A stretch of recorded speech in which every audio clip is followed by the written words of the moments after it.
ay maging okay. Dahil pagka ganun po mga katribya, tayo po ay maging weekly na ng ating pag-i-spray. Ito pong ating tinatanggal na ito, hindi siya nagbubunga.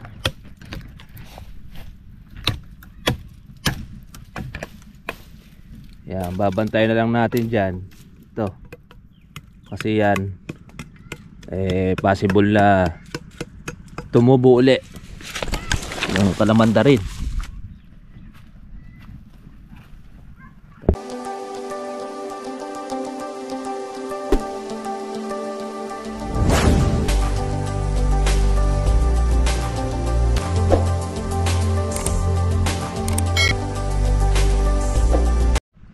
Magandang araw po sa inyo mga tribute, welcome po sa aking YouTube channel. Ngayon po ay mag-aalis po tayo ngayon ng ating kalamandarin sa ating kalamansian.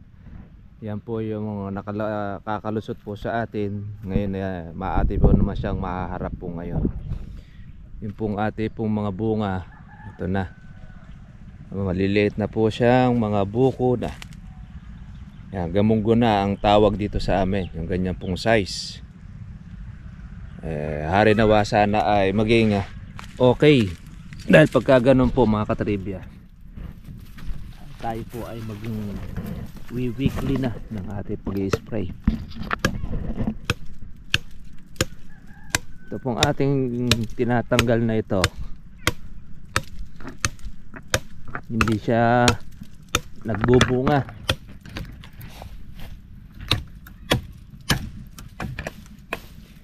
Yan, babantay na lang natin dyan ito, kasi yan possible na tumubo uli yung kalamanda rin.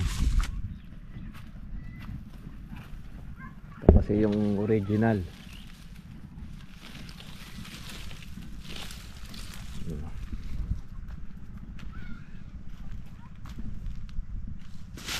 Napapakinabangan natin to pantukod pagka marami pong bunga kalamansi natin.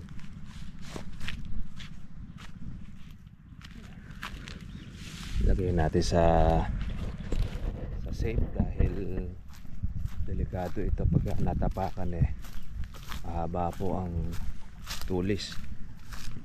Yan.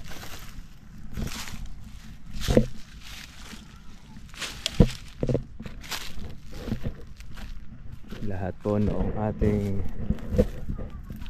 makakasagabal sa ating kalamansi ay atin po nang inaalis bilang pag-aalaga.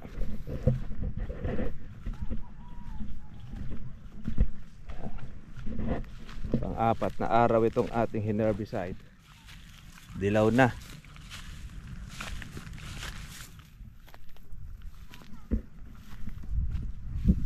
Mabilis ang ating pag-herbicide. Ito naman yung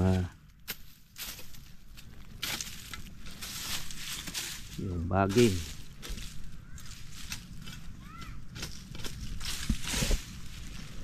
Sitaw-sitawan, hindi mo basta kagad maalis.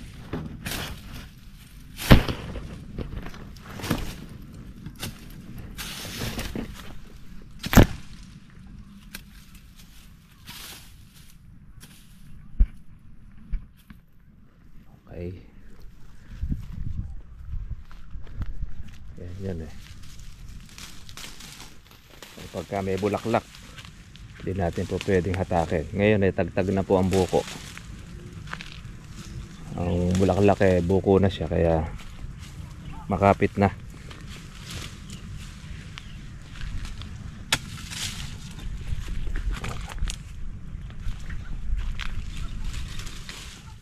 Yung talbos ng ampalaya.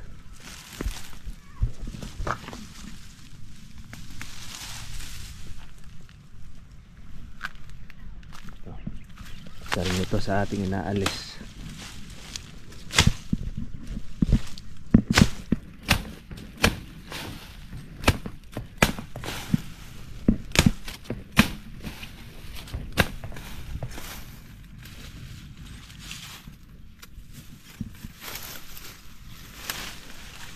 Okay. Ayan pa. Ayan, meron tayong dalawa.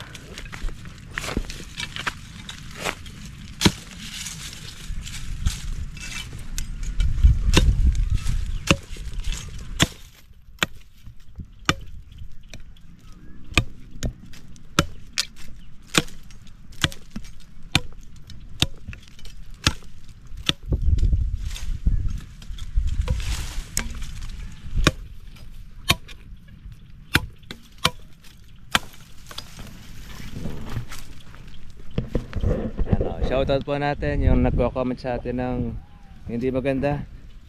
Yes Tony yata pangalan, no? Sa nagko-comment.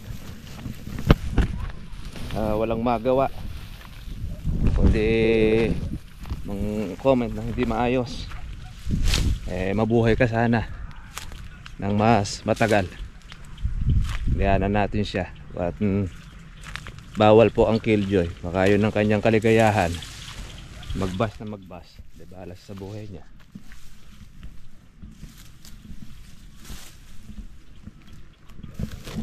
Tayo yung ating nalalamang tama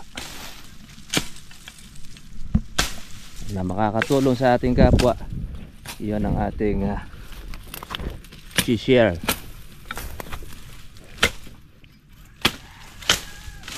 Sa kanya ay siya na ang magaling at mahusay. And congratulations.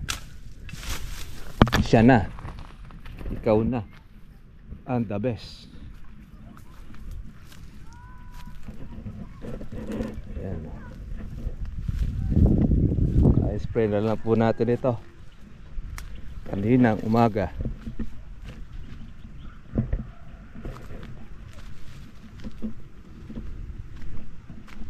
Ating herbicide or insecticide pala.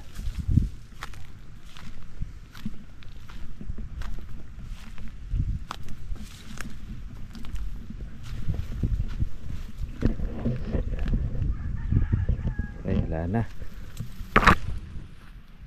At matsetsempohan natin. Kailangang putulin.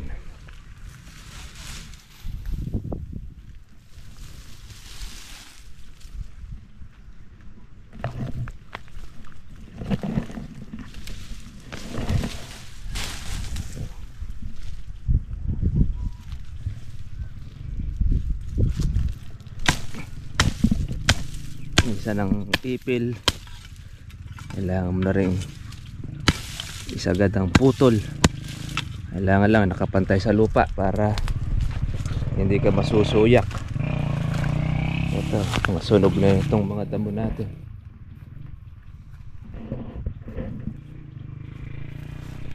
Ito, saka ito yung ipil.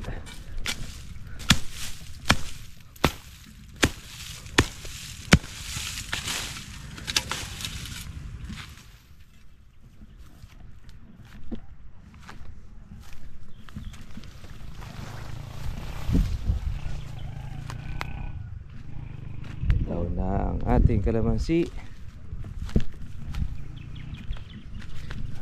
Diretso ang ating alaga, mga trivia. Yung ating bayabas na pinutol.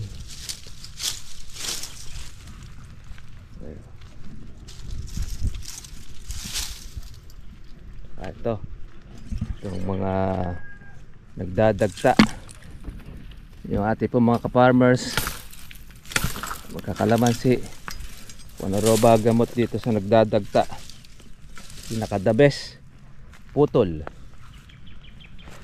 Yan ang gamot po namin dyan. Kasi bibili ka ng mga anti-fungus, hindi mo naman madali, kakagastos ka lang. Pero the best pa rin, putulin mo para hindi makahawa. Kung ang buong puno ay mahawa, ang the best dyan, palitan. Yun ang ating ginagawa mga katribya. Okay, wala na tayo rito. Tanggal lang sa ng tuyo.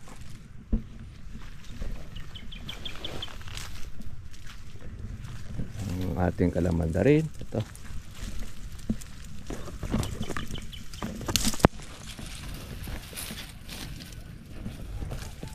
Dati bawal itong alisin pagka mayroong bulaklak dahil mapapagpag.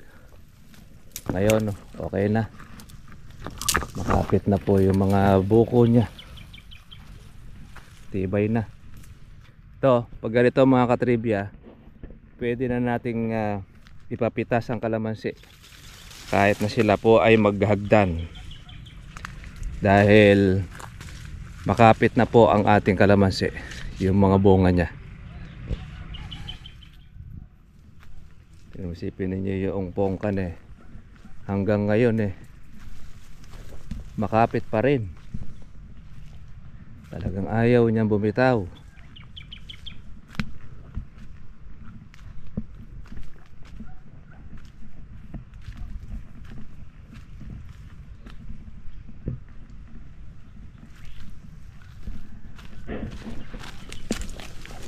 Ang lalim. Sitaw-sitawan.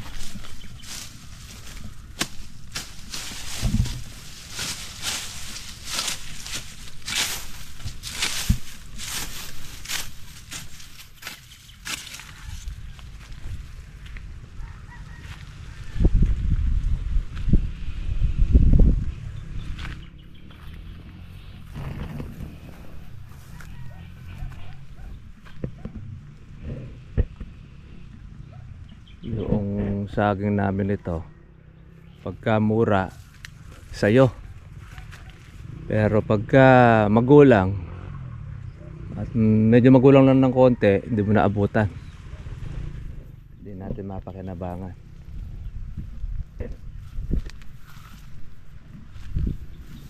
Yun, yung mataas na yun, kalamanda rin yan. Kaya makikita ninyo ito, madali pong makita po, ipalatandaan, diretsong diretso.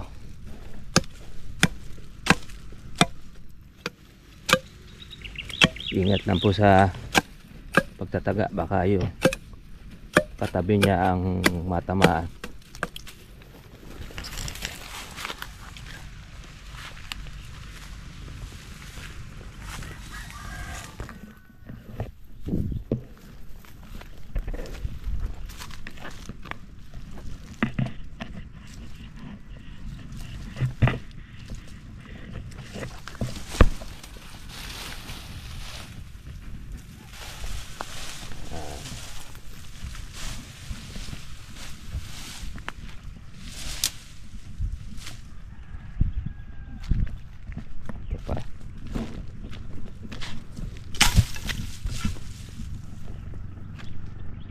Okay, hanap lang tayo mga katribya. Yan ang pag-aalaga after ng ating patubig, mag-i-spray, galis tayo ng ating sangang tuyo, tapos kalamanda rin.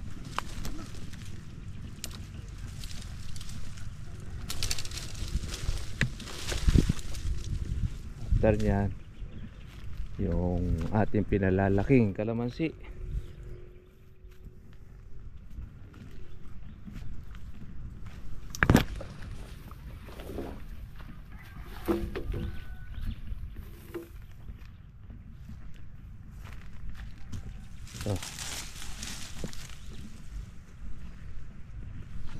Pati rin itong baging na ito naluluto siya.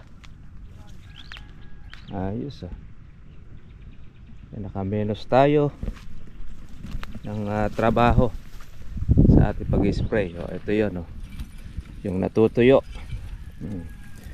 Ito yung kanyang pinakasanga niya. Yan ang atin dyan ay ating pinuputol Hindi na natin ito maisisave kasi yan. Kaya kumisan yung dagta pagka magkadikit, hirap lang putulin. Merong mga madadamay. Ayan o, unti-unti na siya natutuyo. Kaya mahirap din ito lagariin.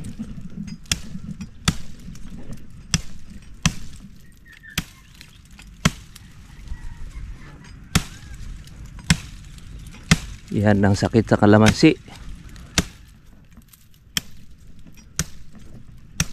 Kakadagta.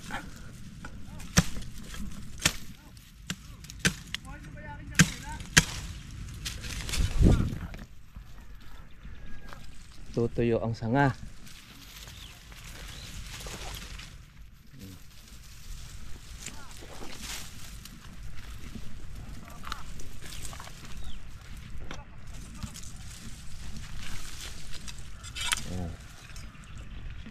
Okay, wala na yung kanyang abubot.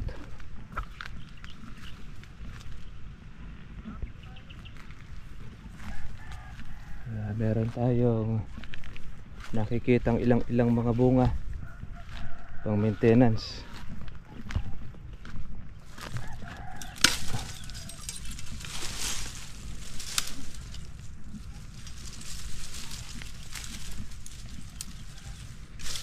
May bili tayong kahoy pang katribya.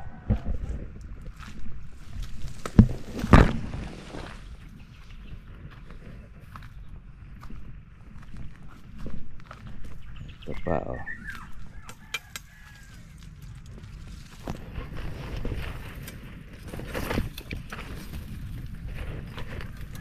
Putol. Isasagad po natin ang putol sa ilalim.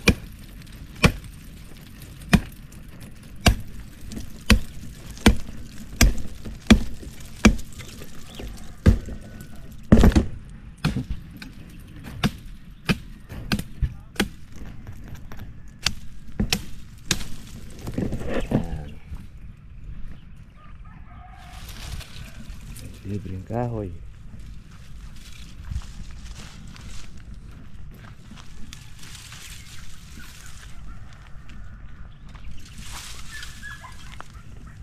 Susunod ilalagay naman natin ito sa gilid susunod para hindi po makasagabal.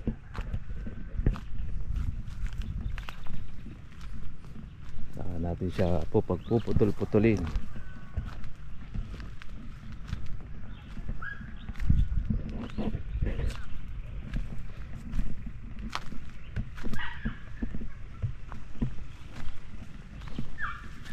Okay.